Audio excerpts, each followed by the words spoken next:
ნაძვის ხეო, ნატურის ხეო, გული ხინით აგვივსეო. ნუ დავგღალე თოვლის ბაბუ, საჩუქრები გვაღირსეო. პოეტ გივი ჭიჭინაძის ეს პატარა ლექსი ბავშვობაში ალბათ ყველას გვითქვამს, შესაბამისი ასაკის ადამიანებს. ალბათ თავისი შვილებისგან იმ კაცაც მოусმენია ეს სიტყვები წლების განმავლობაში, რომ მთელი ერის მამობას და თოვლის ბაბუობას ეპოტინებოდა. ყველაფერს კარგს პირდებოდა და ბოლოს ლექსის სიტყვებიდან მხოლოდ დაღლა და საჩუქრების მოლოდინი დაუმახსოვრებია. შაბათს ნაძვის ხესთან ის ხალხი იყო შეკრებილი, რომელიც ივანიშვილმა ვერაფრით დაღალა, რომელთათვისაც საჩუქრად მხოლოდ ზიზღი, სიზულვილი, ცემა, წამება, გაზი და ფურთხება ემეტება. არ უყვარს ეს ქვეყანა თქო, რბილად ნათქვამი გამომევა. ძულს, იმდენად რომ მისი თავმოყვარეობის გასათელად საახალწლო ნაძვის ხეზე დასაკიდებელ კლოუნს პრეზიდენტად უნიშნავს.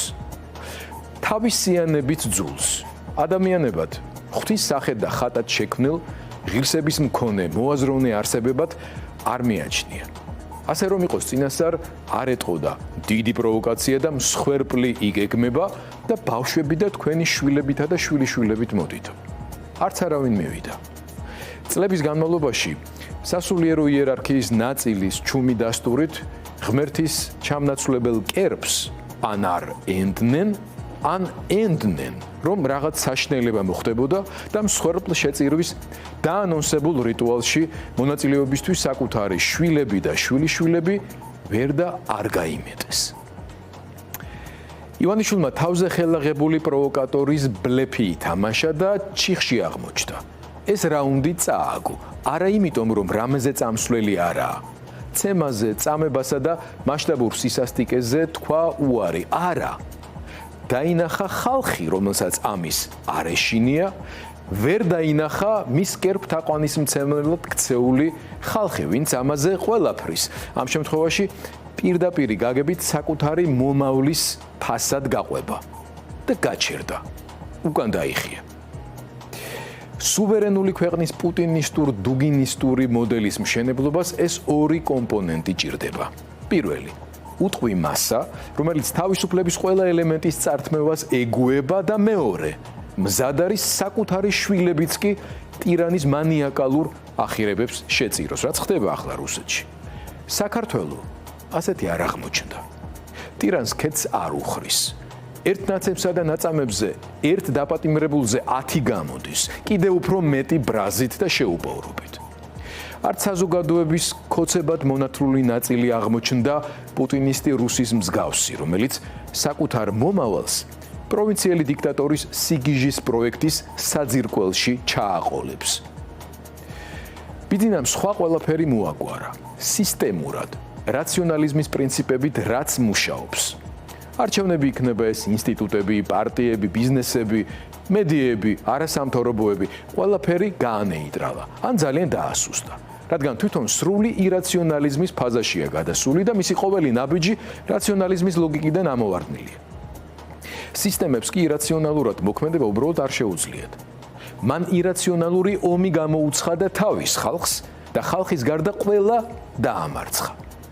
ამ ყველასგან რომ აღარავინ დარჩა, ამიტომაც გამოვიდა ფრონტის ხაზზე თავად ხალხი.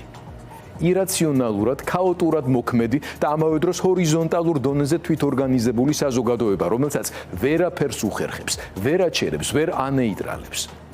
რა თქმა უნდა, მისი პროპაგანდის მანქანით საზოგადოებრივ ქოთანს სახელურს საიდანაც უნდა იქიდან აწებებს. ხან ნაცებს აკრავს, ხან დასავლეთს, ლიბერალურ ფაშიზმს, სატანისტებს და LGBT-ს, მაგრამ არაფერი შველის. საზოგადოებრივი პროტესტი არც ერთს იკრავს. პროპაგანდისტული სახელური ხელში ვერ რჩება. პროცესი თავისი გზით მიდის, კიდევ უფრო ზვირთდება. ბიძინას რეპრესიული ირაციონალიზმი დაეჯახა ქართველი ერის ღირსებას და თვითგადარჩენის გონიერ ინსტინქტს, რომლის დასაცავადაც ის პერსონალურ დონეზე ირაციონალურად მოქმედებს, არ ეპუება ცემას, წამებას, გაზს, ზამთარში ჭაულს, პატიმრობას და არც ბოროტების და ძალადობის ნორმალიზაციის სიმბოლოდ გაუპატიურებული პარლამენტის წინ ნაძვის ხის ძალით ანთების მცდელობას დაანონსებულივე მსხვერპლით. ძალადობის ნაძვის ხის ვერანთებით საქართველოს მომავალი განათდა. ბიძინა დამარცხდა, მაგრამ ამ მარცხის გაფორმებას კიდევ უფრო დიდი ერთიანობა, საზოგადოების რაციონალიზმი და პერსონალური ირაციონალიზმი, ანუ გმირობა დაჭირდება. ასეთი უკვე ბევრი ვნახეთ და მომავალშიც ვნახავთ. იმ ხალხისგან, რომელთანაც ივანიშვილს მხოლოდ წარმომავლობა აკავშირებს და რომელთათვისაც შობის სიხარული ნაძვის ხით არ იწყება და არ მთავრდება და ეს ზეიმი, ეს დღესასწაული ამ ქვეყნიური გაგებით ყველაზე არარაციონალური ადამიანის თავისუფლების მომნიჭებელი და ჩვენთვის ჯვარცმული ქრისტეს მაცხოვნებელ ჭეშმარიტებასთან ზიარებაა.